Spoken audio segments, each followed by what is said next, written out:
Welcome to Kenton's videos. Enjoy the video. You start by verifying the Windows version and build so you apply correct fixes. Make sure to create a system restore point or full backup first, because changes can break drivers. Once done, disconnect external drives to avoid accidental formatting and confirm you have administrative credentials ready. You will need elevated access for upcoming steps, so don't proceed without it. This sets a safe baseline. Now prepare to scan and isolate the threat, and gather logs for later debugging. You run a full Windows Defender scan first to catch common threats, then follow with a reputable second opinion scanner, like Malwarebytes, to find hidden issues.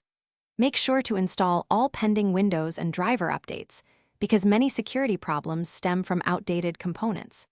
If the system resists cleaning, reboot into safe mode to prevent malware from loading and repeat scans.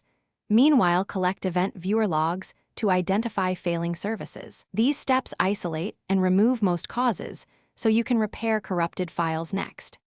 You repair core Windows components using sfc and dism commands.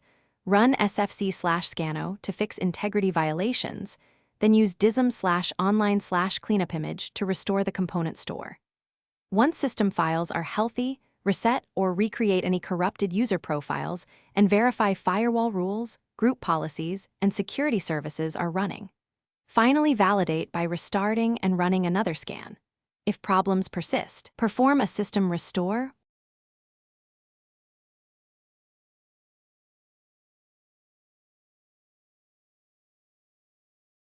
Thanks for watching. Consider subscribing if we helped you.